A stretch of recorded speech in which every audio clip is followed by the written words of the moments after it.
Very, very good morning to you. How you doing? It's Monday, the beginning of the week, and like we say every single Monday, no Monday blues here. We're here to warm up your day and your week as well. And today, being a Monday, on your world, you know we're all about being mindful. Yeah? And when you talk about mindfulness, it covers a whole load of things. But today, we focus on mental health. It comes in different forms, in different shapes, sizes. There's no one box for everything. So today we are just going to try and see if we can tap in and release what is not working for us, because sometimes we walk around with such heaviness, weighty matters, and it's not what is in our hands, but sometimes it's what is in our heart. It comes from probably childhood wounds, you know, how you grew up, family trauma, failed dreams. It could be anything, heartbreaks, all these things put together, you know. And today what we're doing is just trying to see what is it that you're holding on to that is not serving you, that you need to let go. And we are inviting you to be part of this conversation because it's one of those very vulnerable, open conversations where we try to look inside. What emotional baggage are we carrying? How are we unlearning some of the things that we probably inherited in our family setups? Even though kunaendanga, even though we grew up nikijua, how are we changing that? And how are we letting it all go? So it's one of those ones where you just sit, relax, usa, and just be open to learn, unlearn, and release some of all of that. And the question that we are asking you today is, finish the sentence. I finally found peace when I let go of dash.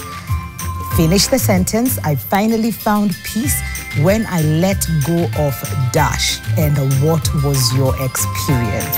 NTV Kenya on all our social media platforms. Please indulge us.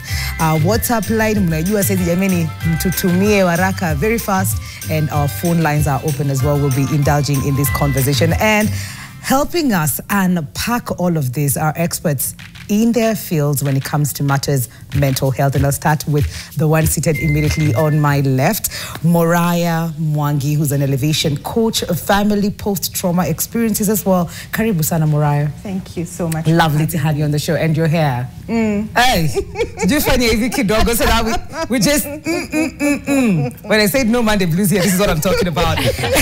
Nothing, none of that. And right next to Moriah, we have a counseling psychologist, Cleopa and Njiru. Karibu sana to the show. Thank you. Yeah, thank you, bringing a pop of red. Okay, thank you. Asante sana. And right next to Cleopa, we have Wakonyo Gicuhi-Igeria, who's a life coach. Karibu sana to the show. Thank you. Thank you. Lovely to have all of you here. And maybe we'll just probably, because everyone has a different title, but all of them put together, it's mental health, it's wellness, it is me getting better. When I come to you, all I'm hoping for is I will unblock some things, I will find out some things, I will learn something. But then they also have different things that they focus on. So maybe we'll start with you. Najoli utoroka kukaa hapa. The first shall be last. The last shall be first. Next to teacher. Yes. You said, maybe I'll just sit over there. And then we see, so maybe we'll start with you, Wakonyo. What is it that exactly you do, and what do you really focus on as a life coach? Okay, as a life coach, I like the word you used, wellness, because wellness covers so many things. It talks about your emotional health, your mental health, your physical health, all of which I have had challenges with in my lifetime. So I've been a lawyer for 34 years. Towards the end of that span, I began to realize that I had such a passion for people living their best authentic selves. So I went back to school as an old person from where I come from, they call it Gobaru. I went back to school to be certified as a coach because I wanted people to live their best lives. Reason being, there were so many seasons where I hadn't shown up my best. And because of that struggle, I didn't want people to have to do what I was not able to do. So I became that person who now sometimes I'm called a life coach, other times a transition coach, but coaching meaning, let's get the best out of you. What does that look like? Absolutely. Cleopa, you're right next. So, you know, we're coming to you. Maybe you can tell us how different or similar is, you know, what you do and what Wakonyo just told us. I want to agree with her to a greater extent because it's all about wellness. And for us as therapists, the first thing is the training is long. Like for me, I started way back in 1988. So it's over 40 years. It's like happy birthday to me. You know? It's been 37 years of you in that. Wow. Yeah, supporting families, couples. I started with Billings ovulation method, understanding fertility. Okay. And understanding how to support mothers who cannot conceive, mothers who do not want to conceive.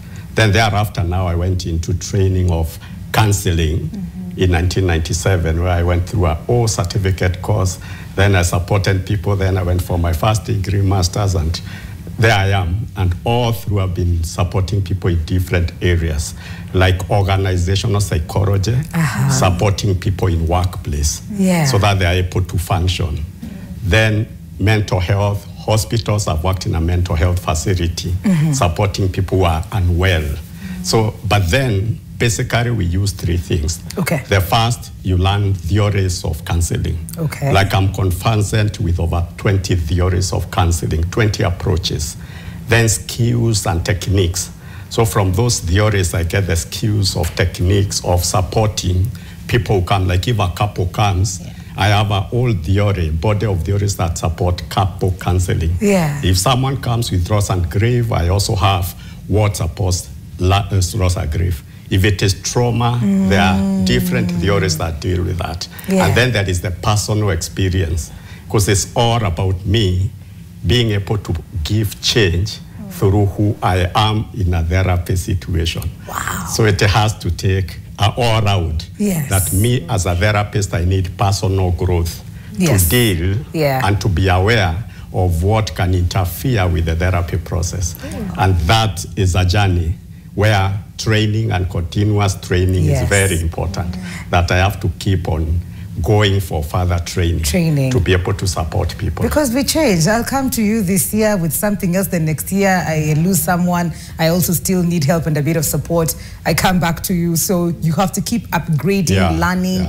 And I think maybe when I come back, I'll definitely ask you the question, everyone, the question of the day today, and see how it is that, what is that you let go and how did that feel? But I know I said I have experts, guys. I said that.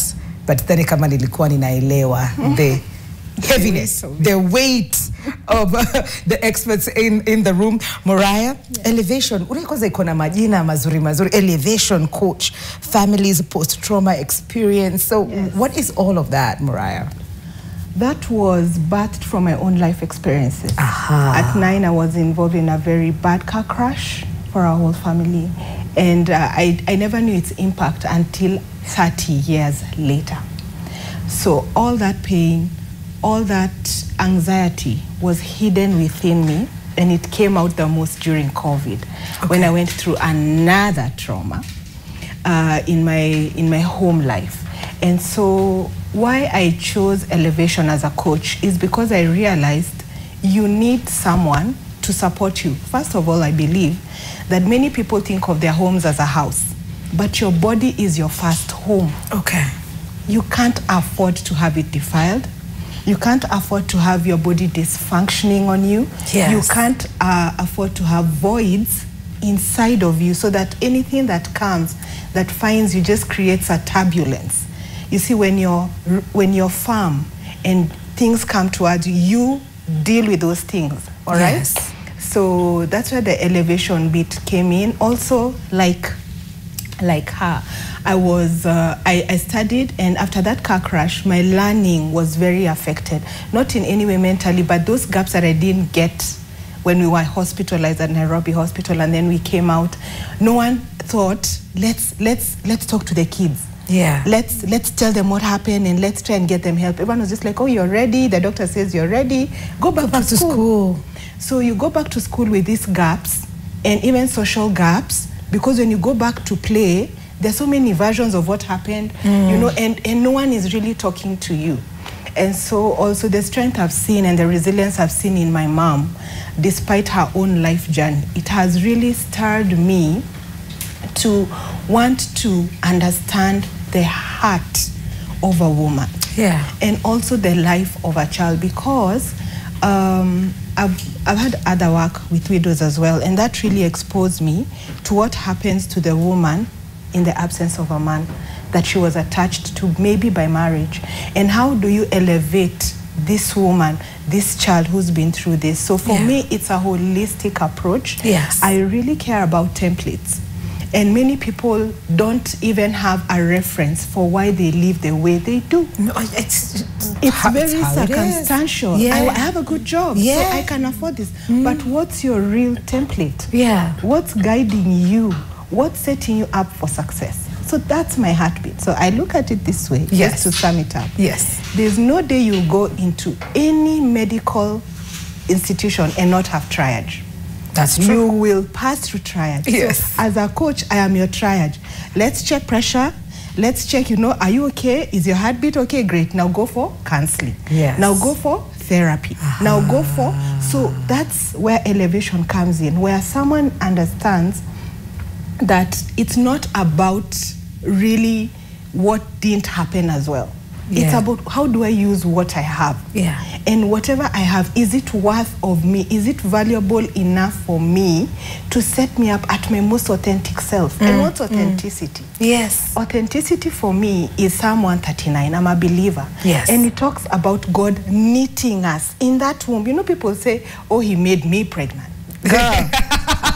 No, baby. It's not that man. It did not happen like that. It is God, according to me, who allows your womb to carry a baby. It is God who allows for that process to happen. And so if you really believe that it's God who created you, then I help you find your God self. Yes. And that has been so powerful for my clients because they say, wow, I feel like I remember bits of me that had gotten lost somewhere in my experiences. So that's what a bit the elevation process looks like. Okay, and now that we're there and you've just touched a little bit about how you had to let go of something, walk into a different space, deal with things that you'd never thought that they were an issue at all. So the question is, I finally found peace when I let go of Dash.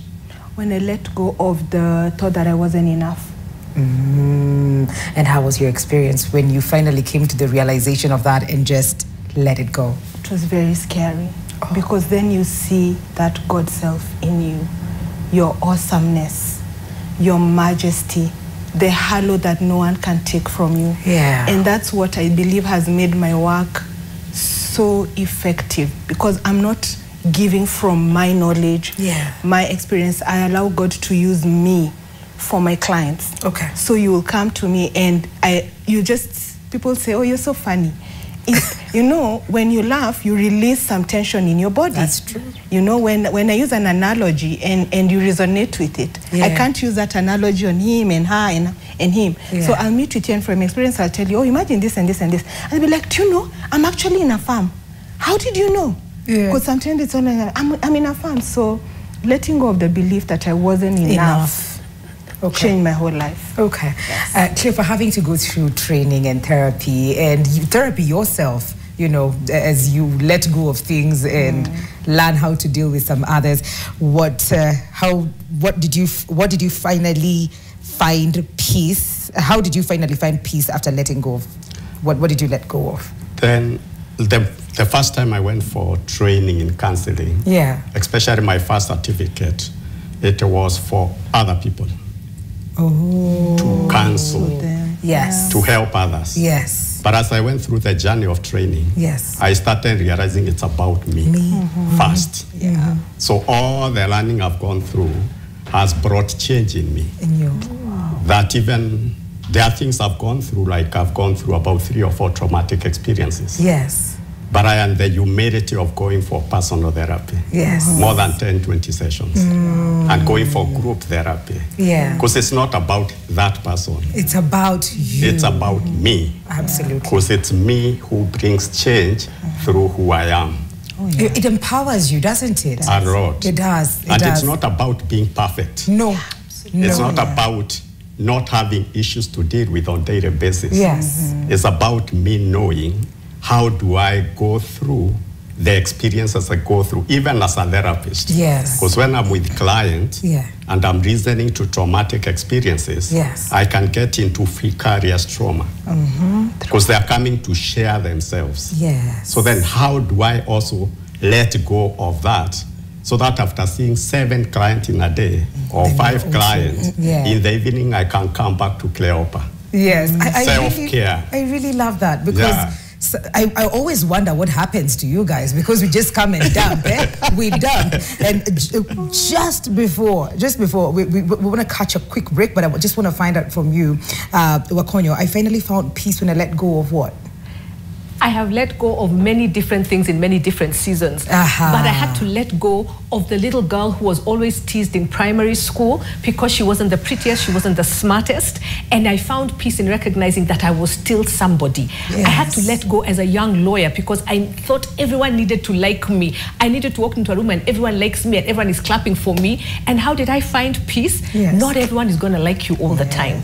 But if you like yourself, you're going to keep going and find the people who will actually appreciate you. So imagine that question. It's for answering in every single season of your life. And the reason I know this probably was not part of the conversation, but the reason I wanted the 3 of you to answer that question before even we get people to answer is for us to start on a vulnerable space of, you know, I know I have all these many titles, but I have had to go through something. I have had to let go of something. And I'm not talking to you from theory. I'm talking to you because I have gone through it over and over and over again. So the question that we're asking you that our experts have answered today is this. Finish the sentence. I finally found peace when I let go of dash. Finish the sentence. I finally found peace when I let go of dash, and what was your experience? NTV Kenya on all of our social media platforms. Please answer that question for us and for yourself as well. Maybe it's a new realization when you just become a little bit introspective, right? And you can call us. Our phone lines are open right now, though we're going to catch a quick break. We'll be right back. Welcome back. Welcome back. This is Mindful Monday on Your World, and today we are inviting you to take a journey inward. Ingi and Dani, what are you holding on to? And is it serving you or not?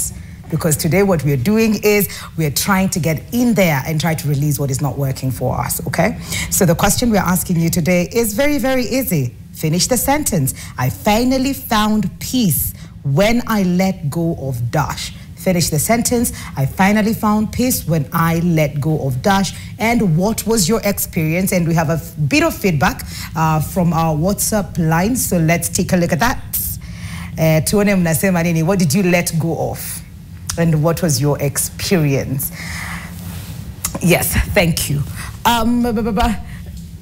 I finally found peace when I let go of the fear of unknown. I accepted that there are things beyond my reach, live in the moment, and trust God for directions. I love that. Powerful, powerful. Thank you. Do we have another one? Okay. Asante. Asante. Tumieni. Mtuambie, what is it that you let go of? And what is it? What was the experience? How did you feel? How did you feel? And our numbers are on the screen, so please feel free to call in. We've got experts in the building who have not only gone through the journey, they've shared that with us at the first half of the show. And as we get right into the conversation, I'd like to understand because we hear the word emotional baggage just thrown around. I have lived my life. At 37, you're telling me, emotional baggage. What does it look like? How does it manifest? What are some of the indicators of you're probably not living an authentic life? You have a system that you picked up from, I don't know where, my true self. Yeah, we can start with you, Moriah. My view, which is very transcendental, I like to say it that way, is bags of ages to me are bags that have been handed down through ages. Ooh, literally? Literally. Ah, okay. So that baggage that people talk about, it's not on you. It was handed down so naturally, so mentally, so psychologically, you can't imagine not having it because it's become your norm. It's become your go-to. It's become your fallback system. Again, it's become your template. So you don't know any better. How do I respond to this? I bang doors. I throw stuff. I hit people. Not everyone does that. No. Not everyone should do that. No one should even do that. But when we go into the deeper work of things like emotional baggage, is heaviness in families first, then in generations, then in relationships. That is just handed down, handed down, handed down, and it becomes your template. So when you're trying to break out of that, imagine the kind of peace you have to be at to say, this is not right. Yeah. This is not serving me. And what am I gonna do to elevate myself? So I use a ladder of positive intent. Okay. All right? Okay. And as long as I want to climb this ladder of positive intent, what could make me tip over? So this is what it looks like when you have baggage, especially emotional baggage. People talk about emotional, but my friend, there's psychological baggage. There's so much baggage that was just naturally handed down to us. We are not great people. Why are you even doing that? Why are you going for that marathon? Where were you on TV? You know, we don't do that kind of stuff around here. You know, those family things of play small, eh? Yes. Just go to work, get your salary, and, you know, take care of the other children and things like that. So this is what it looks like for me. There's a positive ladder of intent that I intend to climb in my life. Okay. And hopefully I get to do this once. I don't have to come back as a cat. So I don't have to come back. I want to do it once and do it in my most authentic self, so that when God looks at me, yes, he says, oh, there, that's my masterpiece. Okay, so I run programs like that. Where are you coming from? So imagine you have a ladder to climb and you lack positive intent. What happens? You're carrying the ladder, and just like these images that we are seeing here, you're laden with baggage. Yes. So you get to the mid of your positive ladder of intent and you'll definitely tip over. And so you look like a circus. Not my monkey, not my circus. So you go onto this ladder, and because first of all, it lacks positive intent, many of us are living life without positive intent. We are just going through it. Oh, I'm going through so much. No, please stop going through it and start living through it. Okay. Start living through it. Say, I just need a moment. If you watch that movie Strong, the lady kept saying, give me a moment. I just need to think this through. And she's holding the gun and she's like, please give me a moment. Because you know you're trying to calm the storm. That is it's the most loud voice in your head, in your heart, you know, and then it starts showing up as illness. So for me, back to that positive ladder of intent, is my work as an elevation coach is to help you unpack. And this vocabulary I use with my clients, you unpack, you restore, you place things in order in your life so that you understand when someone is talking about trauma. I think as a child, I constantly felt, I was not an A student, imagine. All my pre-academic, high school, I was not. I got into uni straight A's. Why? Because I was studying the thing I loved the most. Yeah. I had positive intent in my learning. So my folks were like, what were you doing in primary school? Where was this brain in high school? And I told them it was here, it was just not started the right way, inspired the right way. I did not have positive intent. So I look at it as the need to climb that ladder and avoiding to tip off. Don't tip off because of yourself. No. Tip off because there's a great sudden wind. Yeah. You know, that happened, you know, a life crisis. Yeah. And you aren't ready for it. And you should not really tip off. It should just shake you a bit. Yeah. Because again, you're in that God self. People lose that God self because of things. And that's it's my heartbeat. Don't lose your God self. Okay. Yeah. Don't compromise it. Yeah. Yeah, this is the only home I know. So I'm gonna love it. Yes. And I'm gonna elevate it, you know? Yeah. I love it. And I can see Wakonyo go, oh my God. Remember, you're in there, you're having a moment. We all know what's happening behind the scenes. But before we come to you, Cleopa, maybe Wakonyo, you can just, I know, and I cut you short before we went on a break, if you can tie that into probably some of the day-to-day behaviors that can manifest when you have baggage all around that you don't even recognize that you do. Okay, I really love what you're saying, because you could see I was yes, really you feeling were right there. she was saying, I was like,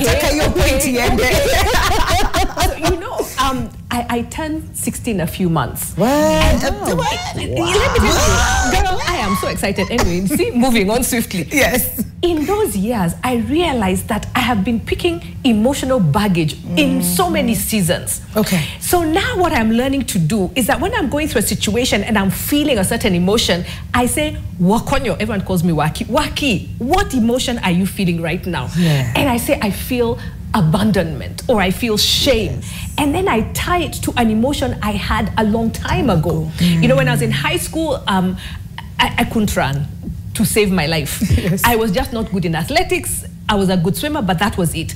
And I remember one day a PE teacher saying, Wakonyo, you're always coming last in this race. Will you ever amount to anything? And that stuck in my head. So every time somebody looked at me and challenged what I was doing, I'd remember, but she also said it. Yeah. And that emotional baggage, I realized I had to have a conversation with my younger self and apologize to that younger person for allowing that conversation to carry me through different seasons. So for me, emotional baggage is the things I've picked up. Not being, like she said, good enough in different seasons. Not showing up the best. And then looking and asking myself, what's that emotion? Give it a name. Yes. And where did it come from? Now I'm able to say, that thing you picked up as a teenager, when you are going through adolescence, deal with it now. That shame, or that time when your friends went on a trip without you and they didn't tell you about it and you felt betrayed and that nobody likes you, deal with it now. And recognize that when this situation is happening to you at 54 or 55, it's not the one that happened then. Deal with it as a now situation, so that now I'm able to say that that emotional baggage, I am breaking it, I'm disconnecting it and dealing with what I need to deal with now. So it becomes like a barrier of some sort, you know? It's because when they say, I think maybe you should have dyed your hair red. But then you like it like that. But then you remember somebody said, black. So you go back to a place of, maybe I should just have it black. And maybe that's maybe I should just, I don't know. And then also, just to say very quickly, one of the things why I went back to school to become a coach was to take people and help people to understand their personal brand. You were created as a brand, period.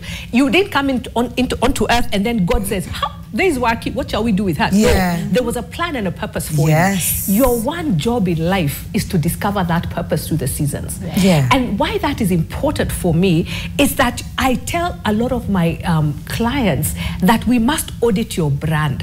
What served you as a 20-year-old will not serve you as a 30-year-old. What served you as a 30-year-old will not serve you as a 40-year-old. And for those who are still under 50, I have news for you. What will serve you in your 50s will not have served you. You wouldn't even know it existed in your 40s. So when I take people through a personal brand audit, I ask them, what is not serving you in this season of your life? Let's talk about it. Why isn't it serving you? How do you disconnect from it? And those things don't have to be bad things. The things that served me in my 20s, if I was in the gym, I could do burpees. Try and get me to do a burpee now, it will be a matter of national concern because it will be a catastrophe. But the truth be told, why aren't we talking about the fact that it no longer serves me? And I can say, thanks, it's been real. And now I ask what's serving me and I embrace it into this space. Absolutely. And I think, Cleopa, this just leads us to, it's a beautiful space where you come to the realization of, I have things that I'm taking or I've been carrying from the past. But getting to that place where you are aware, how can we turn on probably that button, or how do you understand that this is not how I was meant to be? Because it's a beautiful thing when you find out. If you get to live through this life and find out and do something about it, that's a blessing. But then for anyone who's watching and they're just like, I don't know, what are the telltale signs of, you know, maybe ninaweza kuadjust hapa ama hapa? At the starting point, I would like to start by what you have said about the signs. Most of the people who will seek coaching, counseling is because there are things they are going through in life. Could be addictions. Could be performance work. Could be relationships. So they are already struggling with something. That's why they will go for help. So for me, that is whatever would make you go to see someone, that is the first sign that there is something you are aware of. So the starting point is the awareness. But I want to take you back to just the question you asked. And I will say this as a man. Because many people don't know we go into the pregnancy and into the bringing of a child. Oh, wow. But men who are responsible fathers, Yes. they go through that. Yeah. I want to point at the third trimester. This is not research work, but my own personal experience. Okay. When a mother is happy, you can see the child in the womb being happy. And since most of you might be, and the reasoners who are mothers, they can now see what I am talking about. For us fathers, we can see when you are loving, when you are happy, then the Yes. child in the womb also jumps with happiness. Yeah. When the mother is unhappy, you can see, I have had mothers telling me that the child is also not moving. Or anything. Yes. So why am I saying that? The first 2 years of life, from conception up to around 2 years, are very important. Yeah. And I would like any mother to remember, when you are breastfeeding, you are calm, you are peaceful. You look at the eyes of the child, Yes. and the child will be smiling at you. Yes. And the eyes, the way they produce. Yes. What about if this child witnesses violence, witnesses someone who is annoyed, saying something? That registers in the mind of the child. And that's why you see today, Yes. there are people who go through a traumatic experience. And when we do psychological first aid, because these days what we do is psychological first aid, Yeah. these people are able to move on with life. But then there is another person who will go through the similar experience and finally will be found, that person, in hospital with the PTSD, post-traumatic stress disorder. Yeah. The reason is this person, though they have gone through the same experience, this person has resilience. And resilience we learn from the womb all through to the first 2 years of life. Yeah. Then when the brain is able to know how to regulate whenever you go through a traumatic experience. Yeah. So now you go through traumatic experience in childhood, Yeah. and you don't know. Then you go through other traumas in life. Yeah. At the age of 60 or 40s, you start behaving in a certain way. So when you come to a therapist like Cleopa, Yes. I will take you through that journey. And I might take you to your childhood. Because it is there we might be able to know what kind of environment were you brought in, who brought you up, were you left alone when people are going to work and locked in a house, Yeah. and you are crying the whole day and no one to look at you. So then, how do I know now, coming to the answer, the things that bring people to therapy? Yes. A couple can come to me because I'm a couple and marriage therapist. Yes. And then I see the way they are behaving. I see the noise they are making and all that. And from there, as a therapist, I would want to find out, what is this? Could this be some emotions that have been held for a long time? And then I take through the journey of self-awareness. Okay. And self-awareness is now the journey of what could have happened. Then I'm also assessing us now in the present moment. Because you see, as I said, we need to have different approaches. Yes. I can hear the things someone is saying. I can look at the non-verbals. And that's why we don't need to treat ourselves. We need... We are very good. we need someone, and that's why now experts in different fields are very important. Yeah. Someone who has gone through, what am I doing here? Yeah. And so certain things, when you see someone in addiction, and we have about 5 types of addictions, when you find yourself in any of them, then you need to see an expert, a therapist or a counselor, we use all those, or a doctor, psychiatrist, Yes. to find out, why is it that this man cannot be comfortable with 1 lady or 2 ladies or 3 ladies? Yes. In a day, he has to keep on changing 10 ladies within 1 day. Or a lady is not comfortable with the 2 or 3 people. She Yeah. has to keep, because that's a form of addiction. Gambling, all those things, alcohol addiction. So when someone comes and is addicted, I'll be asking myself, what could have happened to this person? Yeah. What he is already is a defense mechanism. There is pain in the body. And to cool that pain, he has to use alcohol. He has to do these things. And this is why now, when someone comes, they will come with what people can see. But when you go to a therapist, the therapist will be looking at deeper. what else can't we see? Yeah. It could have been an accident. Yeah. And nobody supported you, even psychological first aid, or even debrief after 72 hours or so.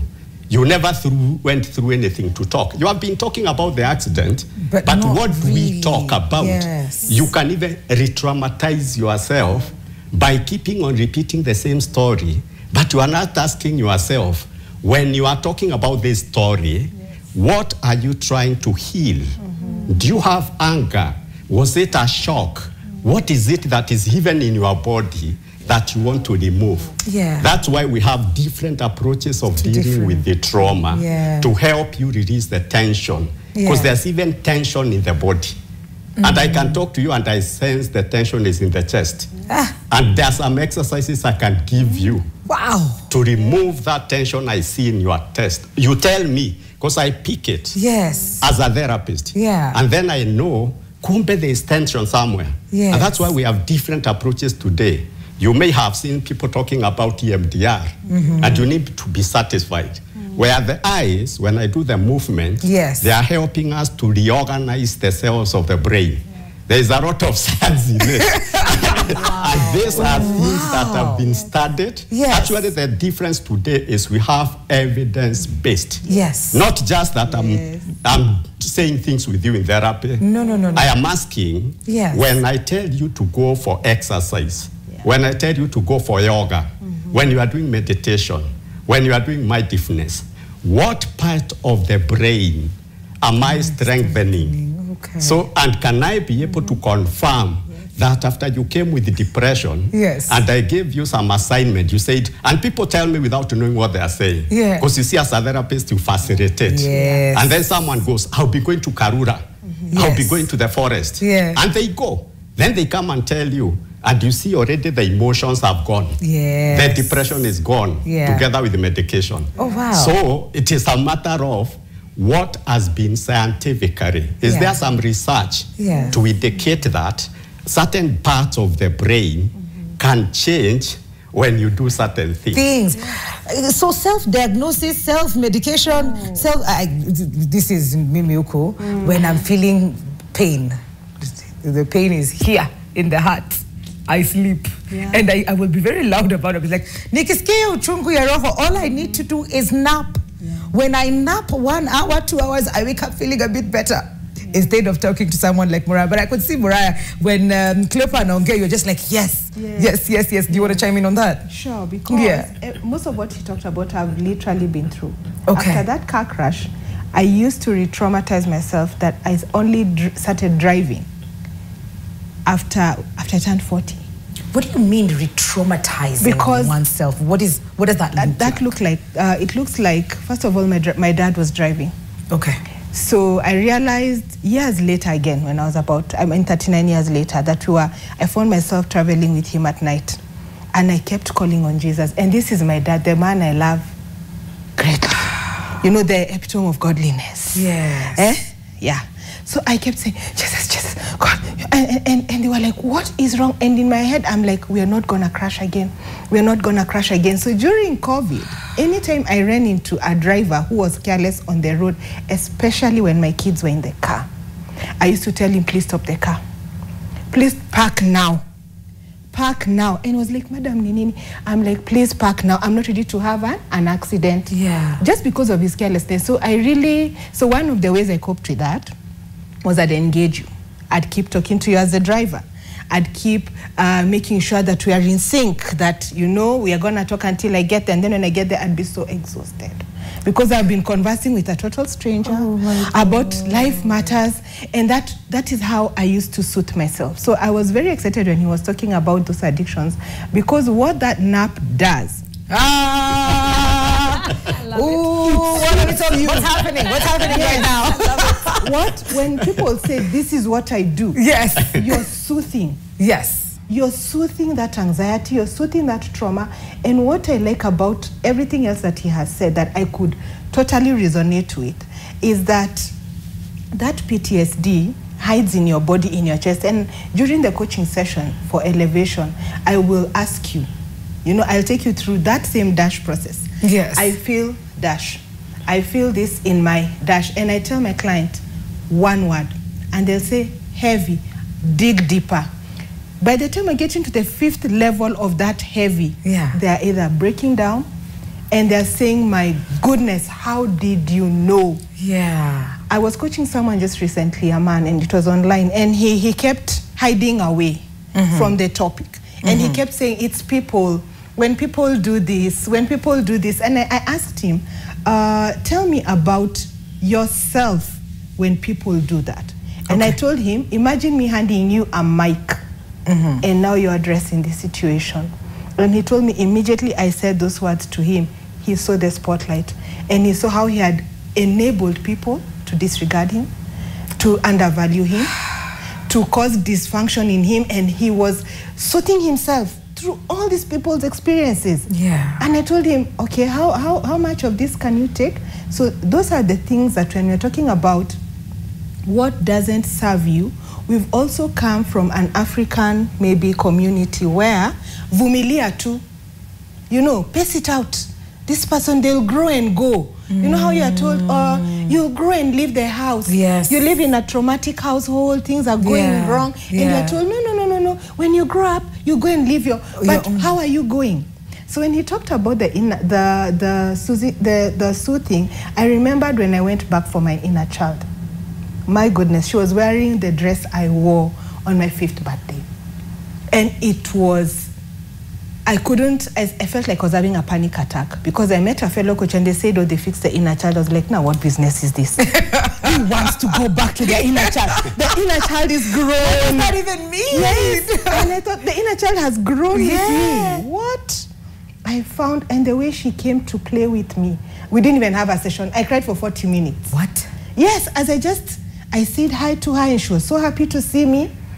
And I told her, okay. First, it was all repentance. I'm so sorry I left you. I'm so sorry I've not been there for you. I'm so sorry I abandoned you. I'm so sorry I was ashamed of you. You know, I'm so guilty now about that. So you can imagine why I think elevation is important is because there's a gap, which creates a loop. And what is a loop? Have you ever had a favorite song and just play it on loop? All the time. All the time. You know? You just keep, so there's that thing that if you don't deal with it, it becomes your default. And when you're talking about changing environment, what I do let's take a quick pause. Nambiwa kuna commercial that we need to pay our bills right about now. But we're coming back with the question of the day, and of course we're coming back with your feedback. There's a lot of that on our Facebook page. Don't go too far. We'll be right back. Welcome back. Matters of the heart, the mind, the wellness, everything. That is what we're talking about today on Mindful Monday. And we are asking you a very important question. We are asking you to finish the sentence. I finally found peace when I let go of dash. I finally found peace when I let go of dash. And what was your experience? What was your experience after letting go of that? Our phone lines are open. You can call in with your answer of the question of the day. WhatsApp lines, tafadhali tutumie message, and also on our social media pages. That is NTV Kenya on all our social media platforms. And just looking at Facebook, Eugene says, I let go of Kenyan government and its promises. Festus Lagat says, when I realized God's power. Mwingine anasema, when I let go of people's opinions. When I let go of my wife. Boni Simiu, what happened? What happened? Indulge us. Karen Mwendwa, when I let go of a house that I mistook for a home. Abby Jakes, when I let go of watching news. Ian, when I finally found peace when I let go of women. Hey. Okazi Dixon Samuel says, family affair. Teacher Kevo says, I finally found my peace when I let go of my parents, and since that day, I have never drank tea. Okay. Alfred Ochieng, when I finally let go of my ex-girlfriend. I used to beg her, but when niliamua kuacha kubeg and let it go from there, niko na amani, hata kama nateseka, I am peaceful. Betty Cheboy says, I finally found peace when I let go of love, and the experience was a sign of relief. Nikita J says, family relations. Titi Amo says, I finally found peace when I let go of the past events. Charlene says, fake bonds. I finally found peace when I stopped sleeping around with women and alcohol. Okay. There's quite a bit. NTV Kenya on all our social media platforms. Let us know what it is that you let go of and you finally found peace, and what was your experience on that. But if you've seen this, then matters of the heart and family is taking #1 slot up. We have a bit more on WhatsApp, and yes, I finally found peace when I let go of relationships that drained my energy, no matter how important they were, and chose to only rely on God alone. Thank you, Marcy, for that. I'm 19 years. I have a toxic mom. She has always cast me since I was a child. Body shamed me. I'm a plus-size girl, and to be honest, I don't know how to let go of this. I can't imagine myself without pain. I don't know who can take that. We can have maybe Moriah take that. I find inner peace when I let go a treasured marriage that did not work for my ex-spouse and I. Okay. Let's see, do we have one more? My name is Harrison Mumia, president of the Atheists in Kenya Society. And the day I let go of religion is when I became free from the fear of hell and the hope of an imaginary heaven. I began focusing on my talents, abilities, and also things that can make life better for me and people that I care for. Thanks. All right, Harrison, thank you. Hello, NTV World. My name is Clement. I'm 25 and I'm an ambassador of mental health, and I've created a platform to help people open up and we talk and learn about mental health issues. So I came with peace. I came with peace that I will never meet people with the same heart and mind as me, and I learned to understand human beings just the way they are, because at the end of it, human beings will always disappoint you, and that has helped with my mind peace, because when I'm disappointed, I'm like, again, and I move on. Good morning, I'm Stephen Wasua. Letting go of past mistakes and regrets has brought peace and clarity in my life. I realized that you cannot change the past, but you can release it. God's grace covers what you cannot fix. Forget the former things, do not dwell on the past. Isaiah 43:18. Esther from Nyeri, kindly help me with the phone number of that man. I'm also struggling much with something he has talked about. Thank you so much. This is Elsie from Nyeri. Good morning. Could you please help me with the contact of that therapist, the man, his mobile number? Cleopa. Hello, Wikali. Being a neurodivergent OCD, I finally found peace when I let go of one, perfectionism, letting things be. Sometimes I suffer anxiety and procrastination. #2, gambling. I can see the tired emojis. Hello, sir, madam. I'm really losing it. Mine is from childhood trauma, fear, rejection, hatred. Hadi, I'm now grown up and a mother, and now the pains of betrayal, my husband's infidelity, women everywhere. Hadi, it's affected my health and my kids, bitterness and anger. I need help. I need to heal. I just need to heal cause of my kids. Where do we begin? Oh, wait, let's pick a phone call. We have John on the line. Hello. Hello. Hi, John. How are you? I'm very fine. Would you like to answer the question of the day, or probably have a question for our panelists?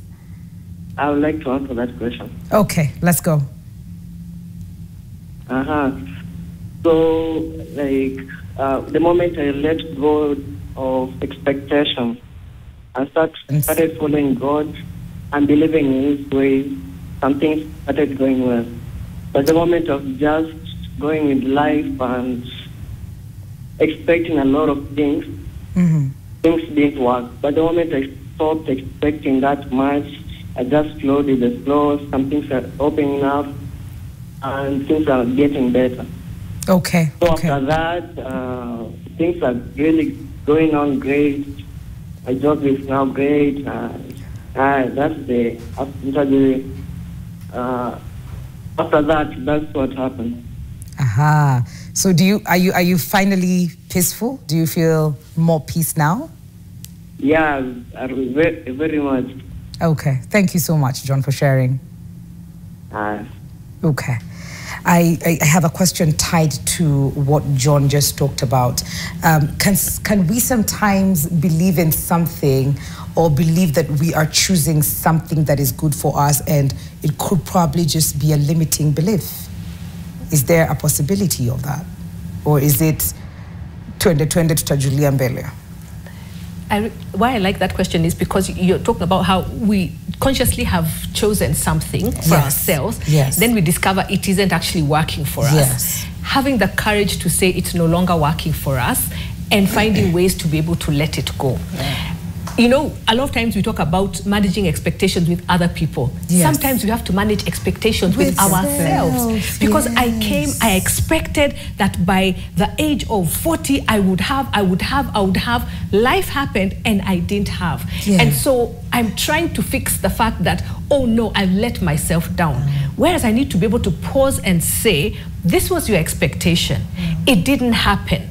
Look at the rear view for just a moment. The reason why your rear view mirror in a car is so small is because you're not supposed to be consciously looking at it the whole time. Yes. Your windscreen is actually the one that's larger. Yeah. So look back and say, I didn't manage to do the things I expected. I didn't measure up to my expectation.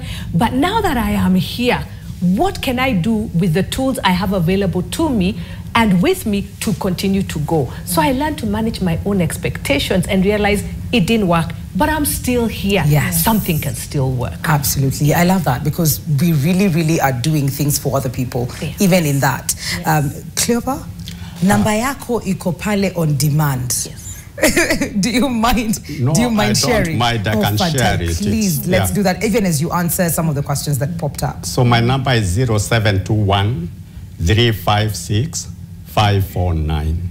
0721 356 549. Okay. Those on Facebook, if you go to Mental Wellness by Njiru, Cleopa Njiru, or with Njiru, or the social platform, you can get all my contact at how to get me. Okay, just repeat that number one more time. 0721 356 549. Okay. Yes. Got it. Okay. Thank you so much. We just needed to make sure. Kama kuna mtu alikuwa anaandika na amebaki akihang.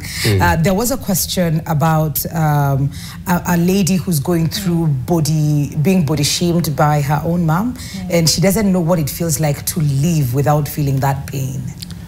My first thing and really humble request to anyone who is listening to us, because some of the things we are saying, they will trigger. Yes. Because whatever I say, whatever we see is an awareness to help people realize that they may need help.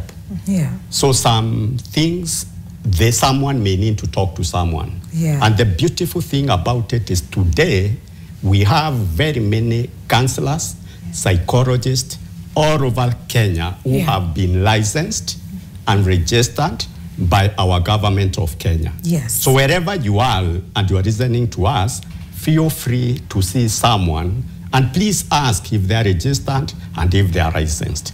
Because it's a process where you need to be trained. So, but now starting point is that awareness. Yes. Now that she's aware of what she went through as a child, what she is going through now, the next step is to be able to now talk to someone.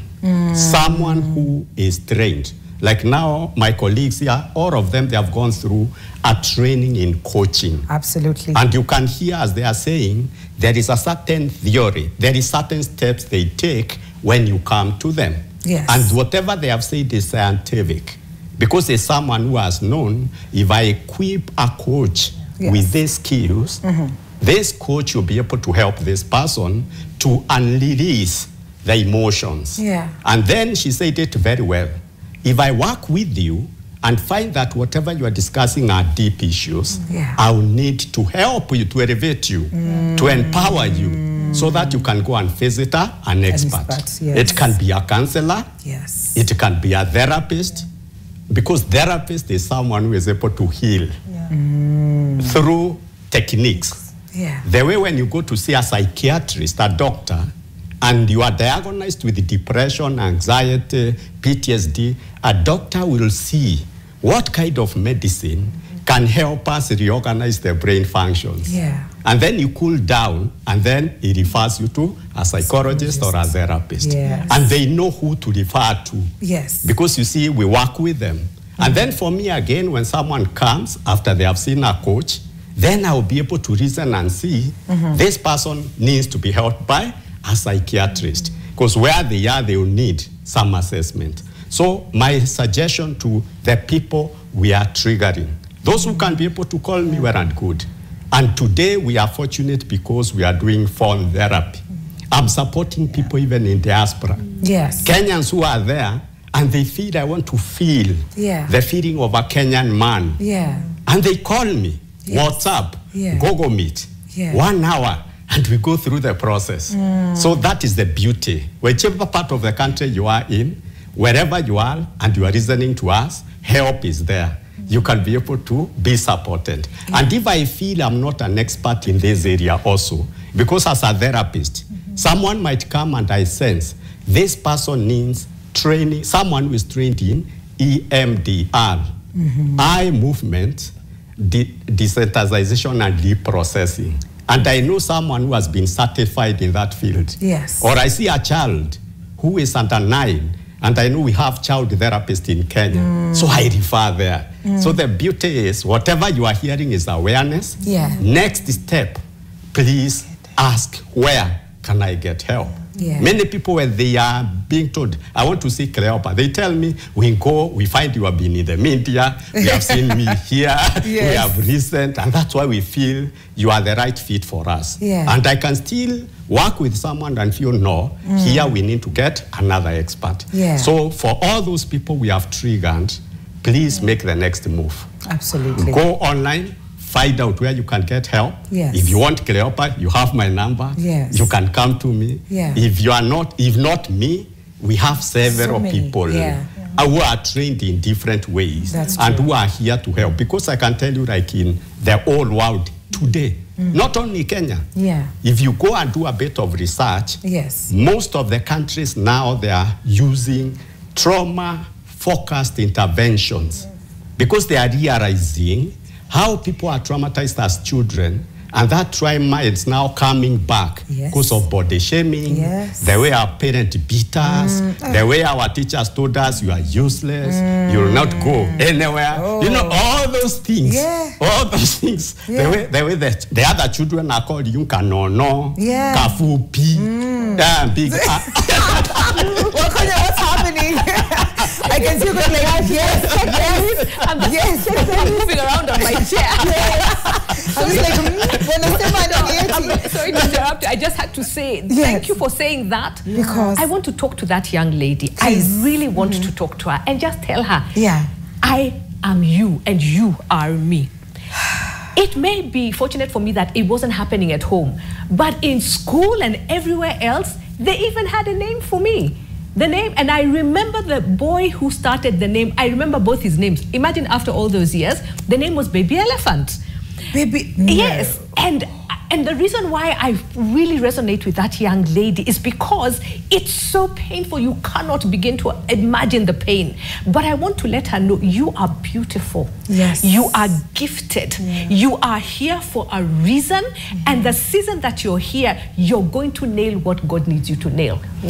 Listen to the narrative in your head. When they tell you that you are fat and not okay, remind them you're here, you're okay, and you're a work under construction. Absolutely. And you will continue to be that work under construction until God says it's time up. I want that young lady to know you got this. You really do. That was so powerful. I'm sorry to have interrupted. It's okay. That, but no, it's burning in my spirit. Because there's a lot of things that happen, even as we go through this, there's a lot of forgiveness that needs to happen for self. For those people, jina zake mbili unataka kuzisema hewani ama ulimsamehea? I will not say, but he's also deceased, imagine. But I remember it so deeply because that was a wound. And so this young lady, I pray that she deals with it so that it's not a wound that she has to remember on national TV at the age of 60. Okay. I hear you. Moriah, when I come to you, and probably I have, I'm dealing with some, or probably I am not aware, then we discover that there's a part of your childhood that you probably just blocked out. I have no memory of. tulikuwa wapi tukifanya nini hiyo siku? You don't remember? You don't. I don't. But probably because through therapy you come and find out that this happened. Yeah. So what are some of the probably ways that can help unearth some of those very, very probably traumatic, hidden parts of our past? I think what has worked, I like to talk about what has worked, yes, because I have experience with it. What has worked with my clients is actually revisiting your inner child. People really underestimate who that child was. I have a question. Yes. And maybe this is just to add on to that. How does that work? And this is me representing everybody else at Ujui, at revisit, like how, like, yeah. The people who you hear, I'm a inner child healing coach. So they're healing the inner child. For me, I believe the child can only get healed once I re-meet with them, once I reconnect with them. How do you do that? There are processes. There's a process I'll walk you through. Okay. And so we'll, for example, let me give you this experience that I had with a client. I was there for her child. Yeah. But I realized she was a block for the success of this child. So which brings us back to mother wound issues, especially for this lady that they've both talked about. Yes. So mother wounds are very real. So imagine the first caregiver, your first friend, is supposed to be your mom. Yeah. So back to the inner child. That inner child experience is a journey you have to take. And I'm telling you, it's a real journey. From my own experience, I suffered a mother wound of rejection at birth. Very innocently from my parents. They wanted a boy. Wow. They wanted a boy. Yeah. So guess what my infant felt when my mom looked at me like, it's a girl. Yeah. Imagine what that little baby felt. And I had to live with that up to around February of this year, when that healed with my mom and my dad. This year. So this is real business. Yes, it is. And I'm telling you, the weirdest thing or the most unexpected thing about coming into self-awareness is that God aligns your steps towards your healing. Yeah. If you trust him, anyone watching, just choose to believe that God is aligning your steps towards your healing. If you seek that authenticity, if you're a believer, Psalm 139 for me has become a flag I fly in my house every morning. I tell God, God, thank you that you made me the way I am. Thank you that you made me the girl that I am. I would not be here if I was not Moriah, right? So what that looks like, it's a real journey where you have to set yourself to face a lot of things that even you don't know about. Am I doing all of this consciously? This is coming from a very, just checking. Yes. So I am consciously. So I'm not going to put you on that loop. Yeah, I'm not being hypnotized. No. Okay. No. So it's a journey of that. Are there probably like exercises that I have to do? There are. Okay. There are. And they're mental exercises, they're physical exercises, they're environment exercises. I work with my clients. I tell them post-its. I gift them post-its when I walk into somewhere and I find post-its and I give them to you and I tell you, put this everywhere. Put this on your desk. Write it 100 times till it sticks. Say it 50 times when you're driving. Say it until it sticks. So this example with this lady is she had an issue with, actually there was an issue. So as I'm seated there, I just had this inkling of, so this child is only the extension of this woman's experience. The lady, I tell her, great. So why don't you lie down for me? I don't want to lie down. Why? I don't want to lie down. I told her, kindly lie down and let's just have this conversation. Okay. And she was a friend. And she laid down. And when she laid down, I asked her, what's the worst thing about laying down? She says, I feel helpless. When I lie down. I feel not in control. Oh, my goodness. When I lie down. Yeah. And so after that session with her, imagine she paid me. And I'd gone to visit. She saw the value. Oh, my goodness. She was not my client. My client was a child. Yeah. So what I'm talking about, the inner child experience, is we are taught to just keep growing. You see, your body is growing. And no one is asking, how are you growing? Yeah. What is the template of your inner child? We had a conversation earlier with him and he said, working with women is mind-blowing for me. He can't envision it because that's not the norm. Yeah. So what going back to the inner child looks like, or going back for them, is you actually saying, why do I feel abandoned? Because you probably abandoned yourself. Why do I feel guilty? Because you've not been good to yourself. Why do I feel shame? Because there are things about me that I'm not ready to come to terms with. I am mean. Where did I learn being mean? I learned being mean because when I was a child, do you know how many conversations go like that? When I was a baby, let me give you another situation. As an infant, I was abandoned by a caregiver. I didn't know what happened, but this story I had my mom tell it over and over again. She left you, you ended up on the wrong position in the bed, and there was this thing that had to be done just to sort of like bring you back and stuff like that. Do you know my challenge with house helps? Oh, snap. That's the day after coaching, after taking this coaching course at Destiny Life Coaching with Coach Jeff, Hi Coach Jeff, I realized, wow, no wonder I couldn't trust them. I couldn't trust them. 10 o'clock, habari uangalia mtoto. Habari umepika, umekumbuka. You know, like, did you lock the gate when I left? Is this okay? Because my mind, the way he was saying, that span of 2 years. Templates. So when people are being triggered, you think it's about now. About the life you're living now. It's what happened. That template. Can we just go back and earth it?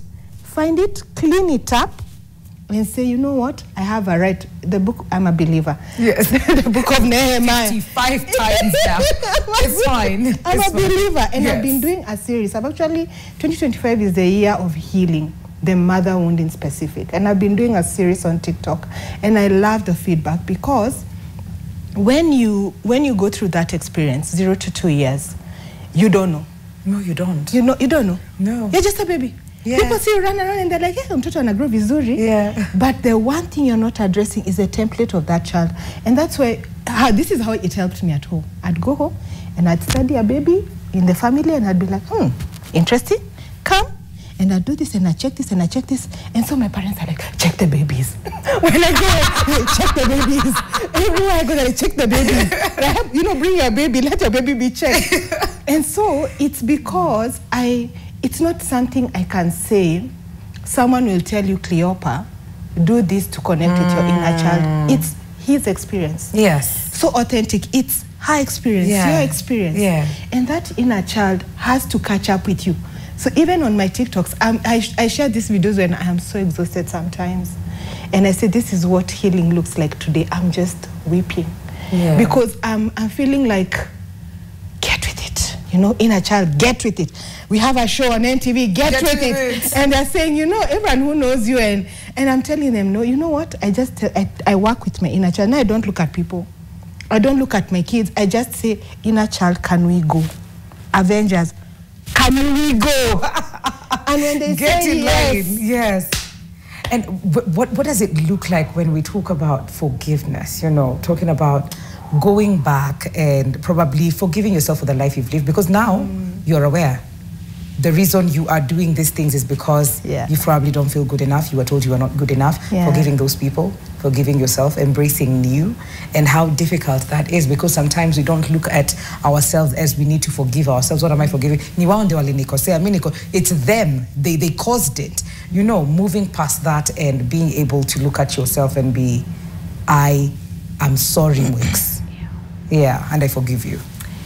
You know, one of the powerful things about what you said, forgiving yourself, you know you haven't forgiven yourself when you always allow people to remind you of your past and how you didn't show up in your past. And so a lot of times people will still treat you as the person you are in a season where you didn't show up the way you were supposed to. And when you allow people to treat you like that, it means you didn't forgive yourself. But when you go back and say, I forgive you, Waki, for abandoning yourself as a teenager. I forgive you for not taking care of yourself because you were saddened by a certain situation and circumstance.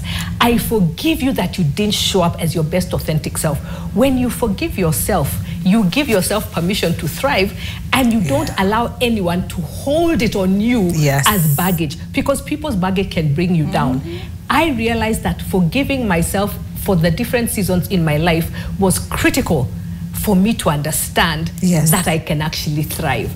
And so now when anyone tries to remind me of a season in my life when I wasn't that good, in my mind I'm thinking, that's my past. You'll really be chelewed if you remain there, because I've gone. I can't actually hear what you're saying. So forgiving yourself is one of the most beautiful things. And when you forgive yourself, it's easier to extend grace to others and forgive others. Because the same way that you have forgiven yourself and you know you've been forgiven, you'll forgive other people. Okay. And we're going to come back to meditation and the importance of that. I can't quiet my brain. Nikianza tu saizi wamesema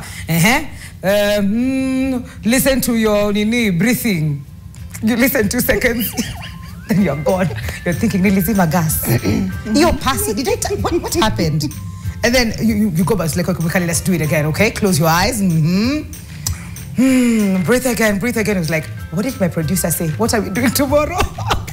Like you're always running, moving to something. So we'll come back. And Moriah, definitely there's some few exercises that we're supposed to try out when we come back. So I'm looking forward to that. We're also taking all of your questions and having all your answers as well to the question of the day today. And the question we're asking you today is one of those ones. Za kujibu sentensi, kamilisha sentensi. I finally found peace when I let go of dash. And what was your experience? Finish the sentence. I finally found peace when I let go of dash. And what was your experience after May release?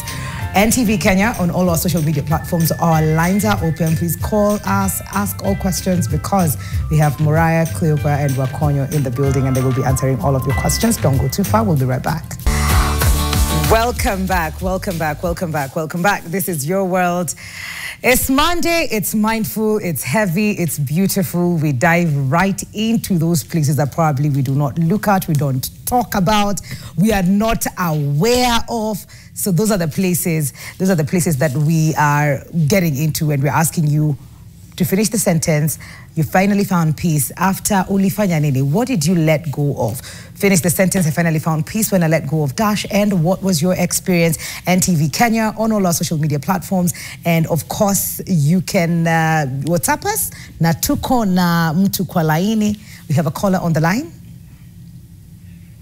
Hey, Jane. Hello. Hello, we have Jane from Thickas. Do you come on and scare Jane? Okay. Jane, ukiweza urudi tena, we'll definitely love to hear from you. But we have some more feedback on WhatsApp. Let's see that. I would love to unwind, but I know I can't afford those people's fees.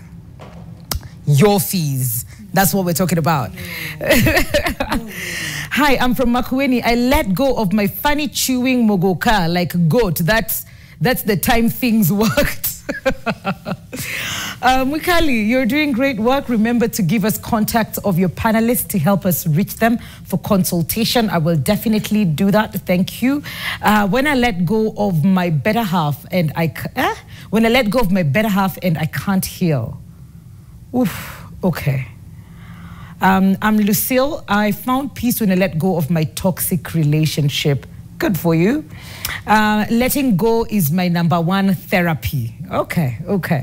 Hello, NTV. I found peace when I left following fake people. Choose you, love, authenticity. I am a single mom of a 1-year-old girl and orphaned, living with my grandma, seeking for job everywhere so that I can provide for my girl, because my grandma, she's weak, I think. Every day I must cry because of her insults and curses. I don't know how to let go of it. Keep your messages coming. You keep answering our questions as well. But I hear Jane from Thika is back on the line. Hello, Jane. Hello. Hi, how are you? I'm fine, thank you. Karibu sana. Would you like to be part of the conversation today with a question, a comment? Yes, what I wanted to say is that the topic of the day is very critical, it's very important. As a mother, yes, I identify with what the coaches are saying, and it's very critical that we understand these things, because for sure I've carried some of those childhood traumas. They only discovered when I'm this age at 50. Yeah. Unfortunately, sometimes you don't realize. As a mother, you're also passing those traumas to your children, and therefore I had a question today that maybe the coaches would help us with. Especially as a mother, how would I identify that my child, like a 9-year-old, for example, has those mother wounds, father wounds? How can I tell easily? You know, even before I go to like a specialist or a therapist. Okay, Jen. Yeah. Who would you like to answer the question for you, Ama? Anybody can go. Anybody can. I think they can. Any one of them. I'm okay with any one of them. Fantastic. They are all experiencing their own field. Heavyweight, Apa IV. This is what we're doing this Monday morning. So, anyone would like to? I'd like to take it. Okay. Since I've been running a series on the motherhood, I'd like to share my experience from that book. It's very important as a mom, if you care for that baby, which you do, and that's why you have called, yes, that you be prepared, first of all, for the feedback that you will get from that experience. You might want to help the child, but you're not ready of the you version that you've presented to that child. I've been through that experience with my own children, where I've printed out tests, and I've given them, and I've asked them to complete them. Yeah. And I said, we're going to mark for each other. And I thought I had overcome helicopter mothering, but they were like, it was on everyone's list. Mommy, yes, you know, this is it. And as I've healed through my life experiences, even now that I'm healing my mother wound with my own mom, because it's been a totally new relationship since February of this year. Yeah. My children are walking with me through it. Okay. They are seeing me break down. They're seeing me struggle with making peace with that comment or that.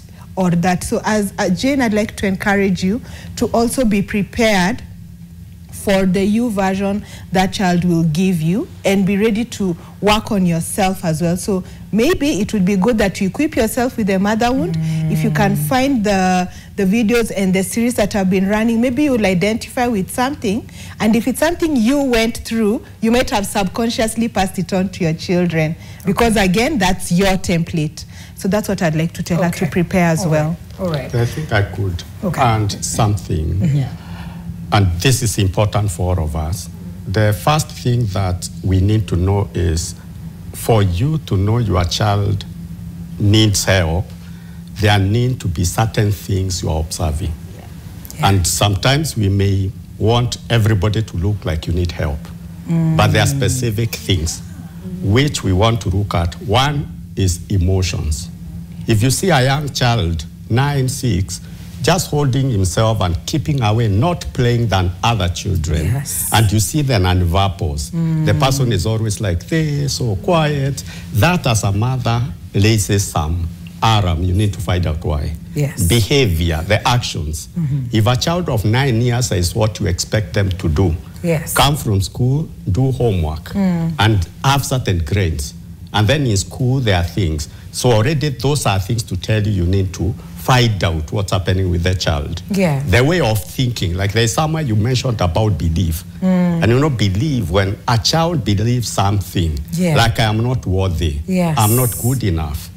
Those beliefs are the ones that you can pick when the child is repeating something. And when you see a child repeating certain ones, doing certain things, not doing age appropriate, you know, we have to look at children from whatever age, even as adults. There are those things that you see Cleopa doing, and you start wondering, why is Cleopa behaving this way? Because this is not age appropriate. So even for the child. So there are those things that we look at, the thought process, which we can only know by what someone says. That's why when people come to us, we do not have a uniform treatment for everybody. I have to come up with a treatment plan according to what I pick. If it's a mood thing, I see certain emotions, sadness, anger, fear, anxiety. So that is what I'll target. And so even the treatment plan will go with what mood am I seeing. Thought process. I'm also hearing the beliefs. What do you believe? What are the ones you are saying? What do they say?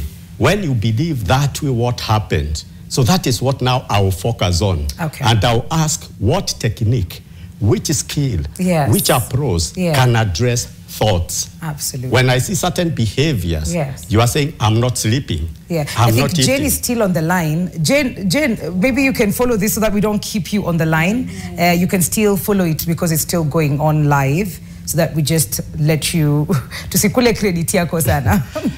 So now to help Jane, there is what we can equip. Like now generally there is what generally we need to equip parents. That's why like for me coming here is to create awareness and to empower parents to know there is something you can do to help your child and to give you the skills.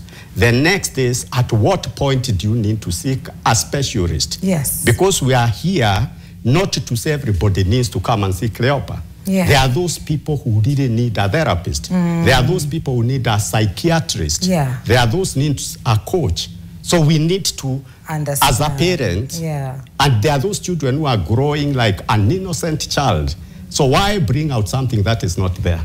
So then we are not saying everybody has got motherhood wounds. Not everybody has got trauma. Like I said, for me, I know I have 3 traumatic experiences. Just 3? At my age of 62. The ones that I'm working on. And I go for therapy because of that, as much as I'm a therapist. Absolutely. Because I'm aware that humility of knowing that, yes, we talk of trauma. Have you ever gone for, have you ever been in an accident? Have you been in a terrorist attack? Have you been affected by assault? You know, those are things that can now tell us about trauma.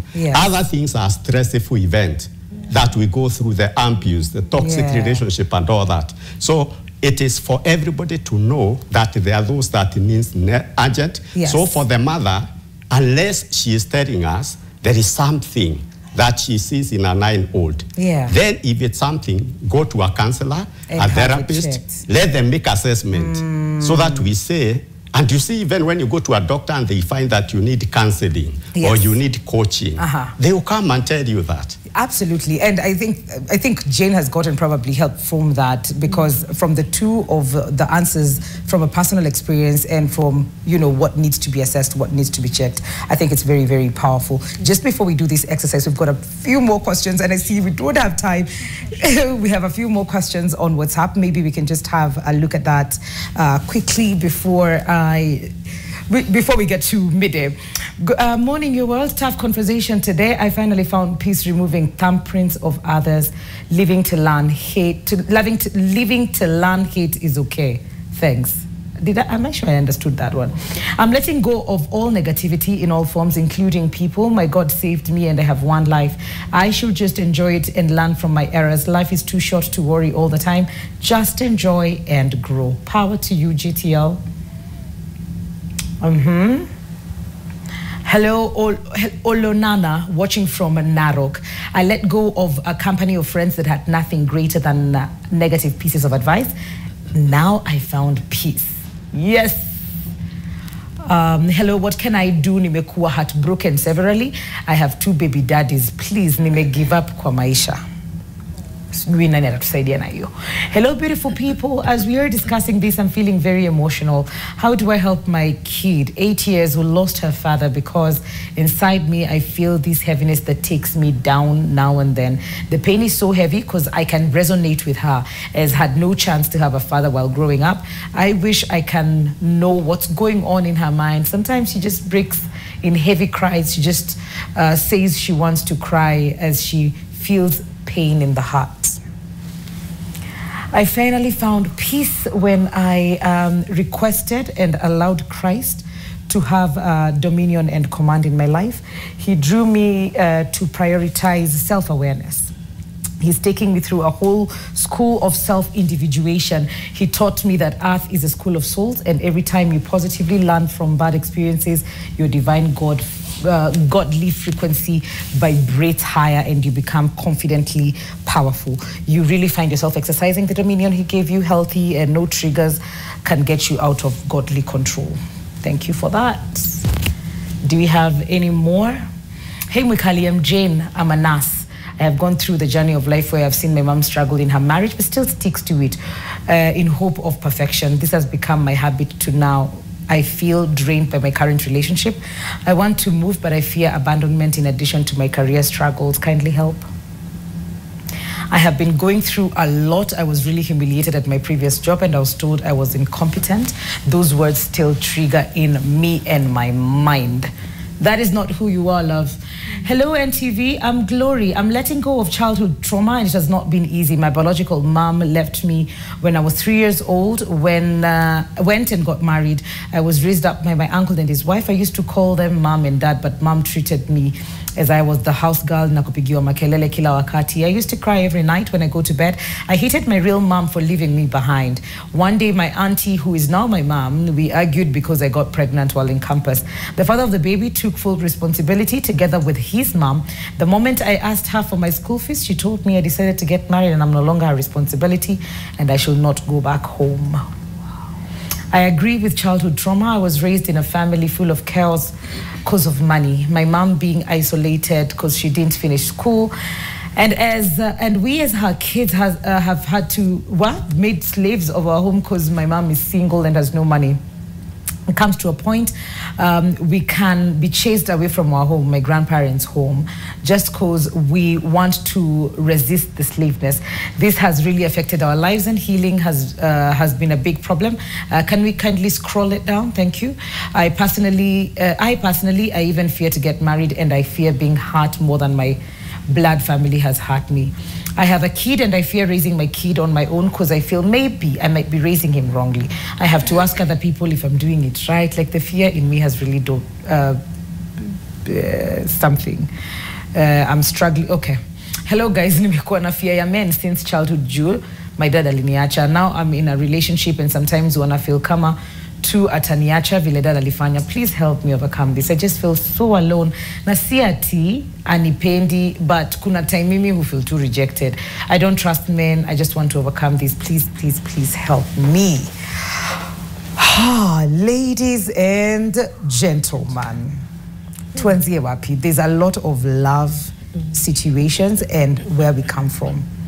Maybe we can deal with even the one that we just read lastly, where you are already in a relationship.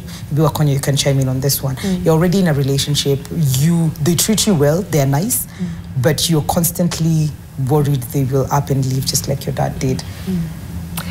You know why that is so powerful is that the person is not already in that situation of being left. Yes. But there's that fear in the back of your mind that this is what can easily happen. In fact, you're waiting. You're just like, waiting. And then if it happens, you're like, you see, it was going to happen. Yeah. And yet maybe it's not supposed to be happening. That's the place of healing, of recognizing that what happened in your past is not a script for what's supposed to happen in your present and in your future. It's okay to acknowledge it happened. It's okay to acknowledge that you know, maybe your dad up and left. It's okay to acknowledge that your heart was broken. All of us, I believe everyone has gone through a heartbreak. Yeah. I remember the first heartbreak I went through, and you can imagine how many decades ago that was. Yeah. And I was sure the world had come to an end. Because how can a young man reject me? And we were both Christians in church, we are godly people. How can we? How can that happen? Yeah. And I remember for the longest time, I remember thinking, if I get into another relationship, the same thing will happen. And I always remember thinking, if somebody tells me you're looking good, or I would like to have a conversation, I'm like, been there, done that. Until I realized I was letting everyone else's script be defined by a script that was in my past. Yeah. And a lot of times when I'm taking people through their, an audit of their brand, I will ask them, what are you holding on to that is no longer a truth in your life? And sometimes people say, I'm holding on to the truth that every relationship I go into will end up in a heartbreak. I said, do you think it's a truth? It has been a truth. Do you think it should continue being a truth? No. Yes. Do you want it to continue being? No. So what are the tools we need to work through for you to understand it doesn't have to be a truth? And then we go through stage by stage. How did it become a truth? At what point did you realize it wasn't a truth? Yes. What is the truth now? And how do you need to show up for that truth? Yeah. Let's have that journey. Yes. Because at the end of the day, every single person has something in their background that haunts them. It may not be a relationship with the opposite sex. It may be a relationship with a parent. Yeah. And so you are scared of parenting your children because of what you saw. And you're saying, I don't have the blueprint to be a good mom because I didn't see this. I don't have the blueprint. My children's father died when he was in primary school. So he didn't have the blueprint of being a father. Yet, so many decades later, he has been the best father on the planet because he didn't allow the fact that he didn't grow up with his father to be the blueprint of how he was going to parent his children. That means he probably had to do extra work. Look at other fathers. Look at what is working. Do the work so that you can change the narrative that has been holding you bound. That is super, because it also answers the question where the lady was saying she's constantly asking other people, am I raising them right? Am I doing a good job? I'm not so sure what I'm doing. And I don't know if probably you just need to believe that you're doing it from the right place, but you need to heal fast and understand that probably whatever happened to you does not really define who you are, that you can actually just work through it. I just feel like we do not have enough time. Do we have time for this exercise? Yes, it's a minute exercise. It's a minute exercise, okay. And it's the participants, these colleagues of mine. Yes. Wakonyo, are you ready? Wow. Amazing people. So you have a pen? Yes. I will share his. Oh no, it has to happen simultaneously. Yes. Okay. All right, let's just do it. Cleopa. Okay. Put the paper above your head. Yes. And now draw your face. Hey. When draw I'm your like face. this. Yes. Just show us your face, how you look. Okay. Good job. You don't have eyes? Hey. Put now I can't. You're good. You know Cleopa better than anybody else. Yes. Yes. So let's continue. Go. Make Cleopa there. The face of Cleopa. Kamapua. The way you want the world to know you. Right? You know Cleopa best. Great. Maskios, smile. Cleopa, you have a beautiful smile. Yes. Let's see it. Yes. Great. So let's have your paper. Thank you. Pass her the pen. I thought I'd escape. Okay. So right there, draw your face. Draw your face. Everything, your specs, everything about you, how you want the world to know you. Wait. You're about personal branding. I can see the hair. You brand yourself. I can see the hair. I've drawn the hair also. Yes, everything. Wait, let me just put the lipstick there. Yes, the hair. There we go. Yes, great. So pass that to me. No, don't look. Great. So here, I wish we knew which camera to show, but here is Cleopa. Camera 3. Camera 3. Yes, this is Cleopa. That's Cleopa. Cleopa, your nose is coming out. That's the ear. And you can't even tell. Yes. You can't even tell his ear, his what. And here she is. Personal branding. Yes. Personal. Let me hold it. Let me hold it for you. Let me hold it for you. Yes. So this is Wakonyo. Yes. Yeah, that's Wakonyo. Do I go with 3 or 8, Philip? 3 is okay. This is okay. Okay. Let's. Yes. Oh, there you go. There you are. All right. Disturbing. Yes. So Wakonyo with the hair. Wakonyo, if the world, so is that how you want the world to see you, with a part of an eye that has lipstick? Because that's the lipstick bit. Can I change? No, you see? Exactly. So call me up and I'll help you change that image. I'll want and you then to we have, this is Cleopa's keep this. Very detailed. Yes. Complete. Yes. Oh, Cleopa, look at yourself. How handsome. Wow. How handsome. Right? So this, for me, this exercise shows my client that when you go through life, without a coach, you're drawing by faith. Okay. You're living life per happenstance. All right? And you had talked about meditation. Yes. And meditation doesn't have to happen when you're hypnotized or something. The way it worked for me, which has proven to work even for my children, is we meditate in our sleep. Because what did they say? They said we are controlled by our subconscious. Right now, you're not feeling gorgeous because of you right now. Right now you have a bill to pay, a parking ticket, a water, a nice thing you want to have for lunch. But we are driven by our subconscious. So what I've come to realize, the best way to introduce meditation into your life is through your sleep. nikienda kulala sometimes it feels like the floor of the New York Stock Exchange. Yes, your mind is closing its lips. Your mind is looking for reconciliation. Deficit, credit. Yes. Like that. So what we usually do is we set it in the room even before we go to bed. Okay. So it's already playing. What are we meditating about? Academic success. So we meditate on that during exam time. What am I meditating about? Strength and other things, yes. So because of time, but try meditating. Okay, I think we should probably have a whole conversation around that. But there's a need for your numbers. There's a lot of WhatsApp that's coming through saying the ladies now because you're Cleopa to listen to This is beautiful girls in studio. Wakonyo, with your parting shot as well. Your number, please. 0722 705 129. One more time. 0722 705 129. All right. Thank you. Yes. And for you as well, Moriah, and your camera is 3. Yes, 0726 089. So I think you don't give me another office one. 0726 089 109. Alpha Coaching. Okay. And our time is really up. But time, yeah, parting shot, yeah, 10 seconds each. 10 seconds each. 10, like 10. So we can start. Wakonyo? 10 seconds. 10 seconds. My camera 2. This is camera 2. Camera 2, right. Camera here. 2. Yes. To everybody listening to us, remember you're here for an amazing reason. Believe in the person that you are. Surround yourself with people who don't tolerate you, but who celebrate you. And start by celebrating yourself. Absolutely. I'm excited about doing life with you. Great. Cleopa, your camera is camera 7. So for me, I would like to humbly thank everyone here and also you for hosting us.